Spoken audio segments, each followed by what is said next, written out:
the phone's just started. Henry King. Henry King. Wanita Bratton. I'm Cindy Peterson. Cindy, hi, darling. How you doing? Yes. Yes, so yeah. Oh, nice to meet you, Wanita Bratton. Thank you. Wanita, I'm Whitney, and Whitney I'm so Harris, glad to Wanita meet you, and Bratton. thank you for your hospitality. Well, I thank Betty LeMay, but she's under the weather, so we're trying to fill in. Juanita, this is Bernie Meltzer. Hi, Bernie. Cindy Welcome Peterson. to Chautauqua. Very, very nice to meet you. Welcome. And quite a home it is. Well, come on in and Step back. You more take your coat. Yeah, I got a Packard when I was growing up. And Oh, it was, well, you were in the upper class. you were trying to put on a little more, a dog. My father hired the man across the street and told him to put on the chauffeur's cap. And we sat in the back seat of this huge car, and we drove it around and waved, you know, like royalty. Like the king. Anyway, I remember the Packards. It was a prestige car. I was telling Bernie there's a photograph. Yeah. There's a photograph you'll see tomorrow on the photo boards at the Jackson Center of Justice Jackson driving a convertible.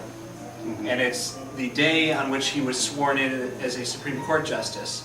He's with three guys who are his buddies from Jamestown. His former law partner and two close friends. And the car is a Packard, 1940 or 41 Packard. Well, I can remember when I was in college, we had a fraternity brother, and his father had a huge Packard touring car, purple. And that's the reason that we pledged this kid, because we might get use of that car, which we did from time to time. Whenever there was a fraternity event, we could get about 10 kids in that purple.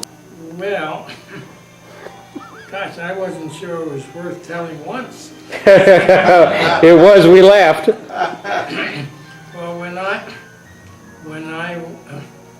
went off in the Navy, I had a friend in Washington who didn't go off, and I left him a few dollars to invest.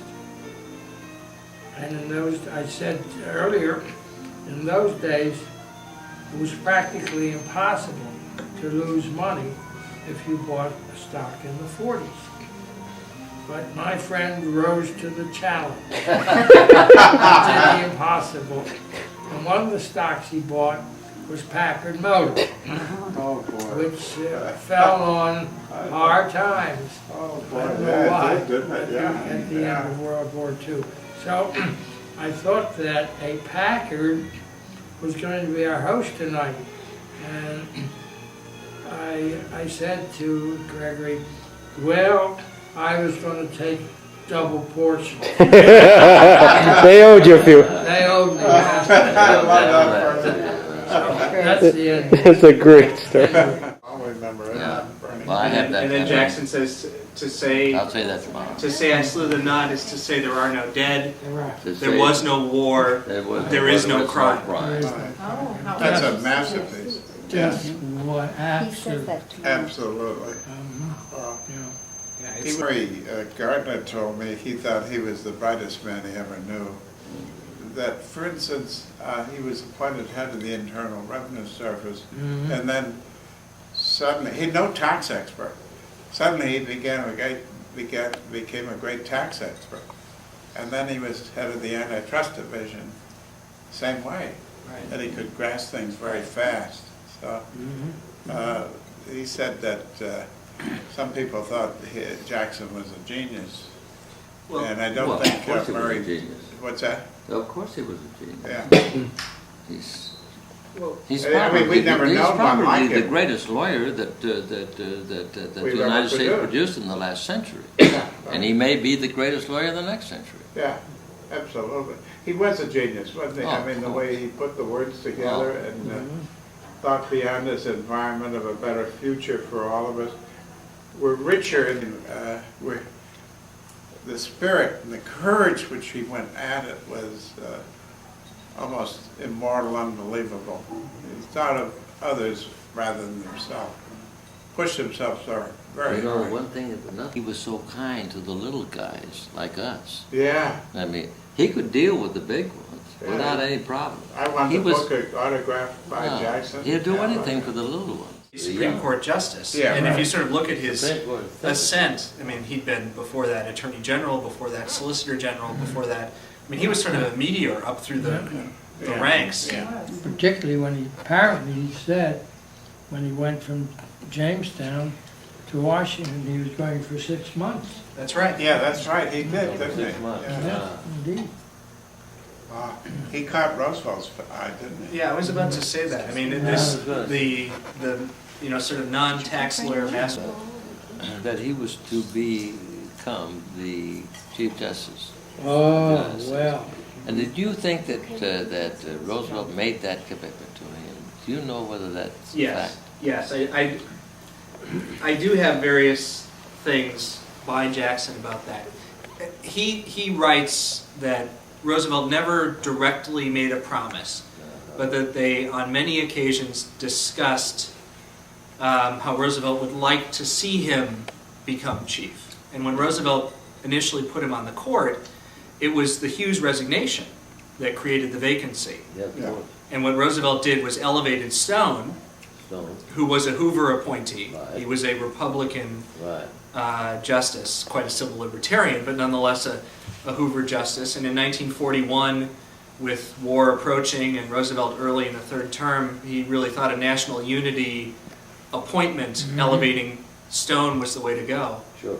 And I think everybody expected that Stone wouldn't serve that long, as he didn't. But he did outlive Roosevelt by a year. That's it. And that's So that it. was up to Yeah. Truman. And also there was the black business. Right, Yeah. and by the time Black and Douglas. and by the time the vacancy occurred, Jackson was at Nuremberg with you guys, Yeah. You know, and Well, I And remember his- that. That caused a great consternation Oh, among I was was quite upset about He that. wrote a letter. June 9th, 1940, was it 46? Do you remember the content Yeah. of the letter? Was Yeah, it yeah. to the press? go ahead, Bernie. Yeah, Bernie. What was that, Bernie? I don't remember the content. I thought it would have been better if he had written. Right, Well, that's what I everyone. thought. Yeah, that's All of certainly us mine. thought so at the time. Well, he thought he had been done in He by thought he by was. Black and Douglas. He told us that morning. Well, that he had written I think it had to do, I think the catalyst, I'm sure the causes were more interesting, but the catalyst was that Black apparently had not recused himself when a former partner Right. appeared. Oh, it's that. That's right. Yeah, There it was was on the portal pay case. right. Oh. There were The a number of Alabama cases. case, yeah. The last one is a case called Jewel Ridge, Oh, Yeah, that's it, yeah, Yeah. June, yeah, right. and the lawyer's name is I've lost it, but he's an Alabama lawyer who was Hugo Black's senior partner. Yeah. And it's a 5-4 decision in the 1944 term, spring of 1945. And Jackson and Frankfurter and others, the group of four, the dissenters in the case, To the public. to the leaders of the congressional committees, but it's to the public. I was in the press room that night, it's June You were 1946, where? June 9th, in the press room. And I saw that letter, my God, what's gonna happen? This is gonna blow everything. Well, I'll give you guys one tidbit, not to speak ill or blame anybody, but Bill Jackson, would that he were here with us, but I am working with many of his papers, and it shows that he was quite a goad to his father on that issue. He was. Well, so was Frankfurter. I mean, Frankfurter, the one Well, of Frankfurter he wasn't there. told Well, all Frankfurter about was the feeding guys. all the information about Yeah, Black and Frankfurter Douglas. gave him all that Right, gossip. right. But Bill was the one who was telling his dad to launch the Oh, telegram. yeah, yeah. I thought it was ill-advised, think- was it June 9th, 1946? I mean, something like that. Did Jackson ever have? You don't do things like that if you're a Supreme Court judge. Yeah. He wrote a letter Yeah. to Truman, Yeah. publicized it Was to the world. Nuremberg No, part of that was. Of his idols, one was Brandeis, who was against it, and the other was FDR.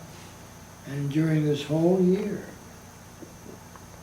Frankfurter did not say a word about the court. Right, he completely took a powder. Just took a powder. Took a powder. That issue comes back when the vacancy occurs, and the question is, in late 38, early 39, do we appoint Frankfurter? And of course, there's the whole symbolic issue is, you know, the Third Reich is beginning to march, do we appoint a Jew? And Bob Jackson was the lead proponent of appointing Felix Frankfurter. And he's arguing with Roosevelt, who's saying, Felix took a dive last year when it came, you know, Bob, you were there for me on court packing. Where was our friend Felix? Bob was Attorney General. Right, well, yes, that's right. Well, no, he was only an assistant attorney general. Assistant, Homer Cummings A was, for sure. right, he was on the payroll, and Felix He was on Frankfurter the payroll. formally And- wasn't. And he was on Grandma's Right. payroll, Right. in fact. Right. Well, the immediate issue at Nuremberg was, according to Doris Fleeson of the New York Daily News, was that Who Justice Black Douglas was having an and affair with. Douglas had threatened to resign if Justice Jackson was appointed Supreme Court Justice. Right, Henry And Dieter. that's what, Well, that was. You know, that Fleeson that and was when- Justice Douglas, she had a very close relationship. I with know that, Beyond absolutely, yes, Beyond she that, linked about it. that should have been an additional reason for appointing Jackson. Because I'm not a particularly spiritual person, or certainly not a publicly spiritual person. And in that respect, I think I resemble Robert Jackson, who was not much of a man for organized religion or group invocation. As you guys know best of all, he was an individual and a believer in conscience and freedom and the solitary path, doing his own work and his own writing is a piece of that. But I would sort of invoke greater blessings in his memory, particularly with you gentlemen here, with all of us gathered together, and recall a description he used, something I may actually read tomorrow at one of our gatherings, about his own work at Nuremberg. As with each of you, he had a magnificent career of varied experiences, but consistently from 1946 onward, for the last 8 years of his life, described Nuremberg as a unique challenge, a particular opportunity, and the most important thing he ever had a chance to attempt. And I think that that's something that I've heard in varying ways from each of you, and I'm constantly struck by the fact that each of you and the many other Nuremberg people I talk to describe Nuremberg not as an accomplishment, but an effort, an investment, an endeavor, an attempt. And so I invoke and I pray for blessings, and I toast and I remember his great endeavor, which was the great endeavor that each of you contributed to, and really sets a very high standard for each of us who follow in your footsteps and think about endeavors to undertake. Amen. Thank you very much. Very nice.